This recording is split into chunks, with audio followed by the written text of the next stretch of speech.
Assalamualaikum warahmatullahi wabarakatuh. Salam guru penggerak. Untuk kesempatan kali ini, saya Yahya Ihsana, calon guru penggerak angkatan 7 DKI Jakarta, unit kerja SDN Rawamangun 09, Kecamatan Pulau Gadung, Jakarta Timur. Pada kesempatan kali ini, saya akan memaparkan kesimpulan dari refleksi pemikiran Ki Hajar Dewantoro pada koneksi antara materi modul 1. Namun sebelumnya, saya akan coba melakukan refleksi pada diri saya sendiri melalui 3 pertanyaan berikut. Yang pertama, apa yang saya percaya tentang murid dan pembelajaran di kelas sebelum saya mempelajari modul 1.1? Yang kedua, apa yang berubah dari pemikiran atau perilaku saya setelah mempelajari modul ini? Kemudian yang ketiga, apa yang segera dapat saya terapkan lebih baik agar kelas saya mencerminkan pemikiran Ki Hajar? Adapun jawaban dari pertanyaan-pertanyaan tadi adalah saya percaya tentang murid dan pembelajaran di kelas sebelum saya mempelajari modul 1.1 bahwa yang pertama, guru mendominasi pembelajaran atau teacher center yang terlalu banyak berceramah, kemudian sementara siswa duduk diam dan mendengarkan.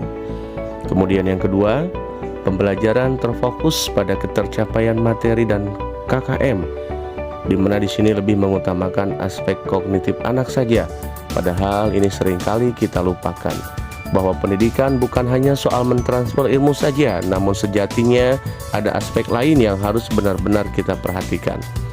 Dan yang ketiga, guru kurang memahami karakteristik setiap siswanya.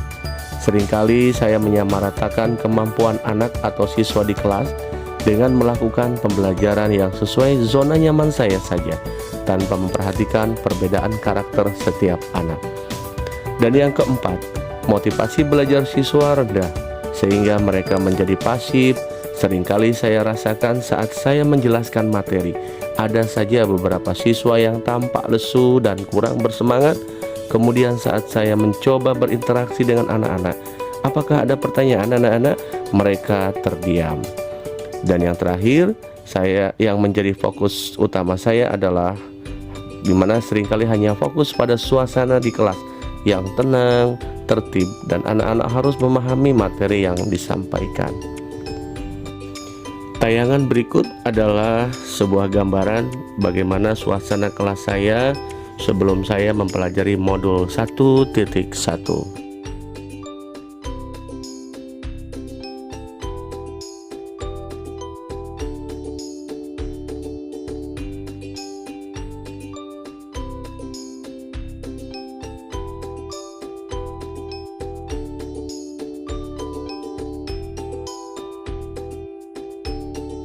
Setelah saya mempelajari modul 1.1 yang berubah dari pemikiran dan perilaku saya, diantaranya adalah yang pertama, merubah pemikiran bahwa guru bukan satu-satunya sumber belajar.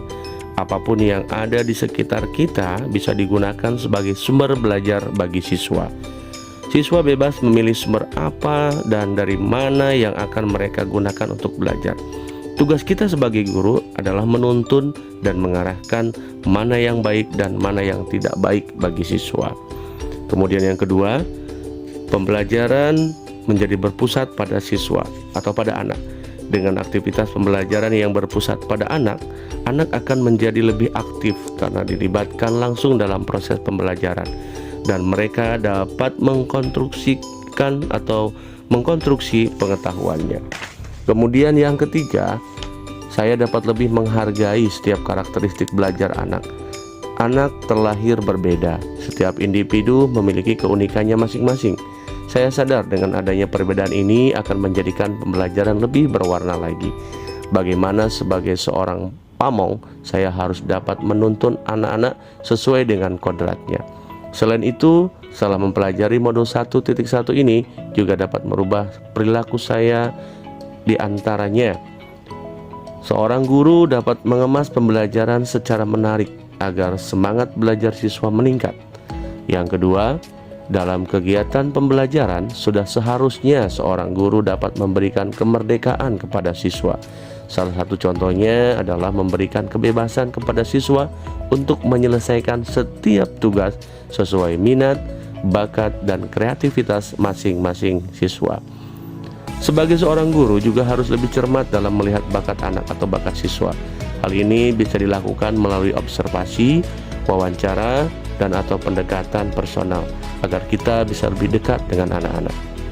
Untuk selanjutnya, agar kelas saya dapat mencerminkan pemikiran Ki Hajar Dewantara, penerapan yang akan segera saya lakukan di kelas antara lain: yang pertama, saya akan mencoba merancang pembelajaran yang interaktif dan menyenangkan dengan melibatkan semua siswa. Yang kedua, saya akan menerapkan pembelajaran berbasis kearifan lokal dengan budaya setempat. Hal ini sangat penting untuk kita terapkan pada anak saat ini, mengingat teknologi banyak sekali nilai-nilai budaya yang hilang. Di sini sebagai seorang guru, saya akan berusaha memberikan penerapan materi terhadap kehidupan sehari-hari siswa sesuai dengan kearifan budaya setempat. Kemudian yang ketiga adalah menerapkan konsep merdeka belajar dan mengintegrasikan setiap pembelajaran dengan pencapaian profil pelajar Pancasila. Konsep merdeka belajar mengajarkan kita bagaimana seorang pendidik atau seorang guru dapat memberikan kebebasan kepada anak untuk dapat bereksplorasi atas pengetahuannya agar mampu menghasilkan ide-ide kreatif dan inovatif dari mereka. Kemudian yang keempat, pembelajaran yang mengutamakan aspek budi pekerti.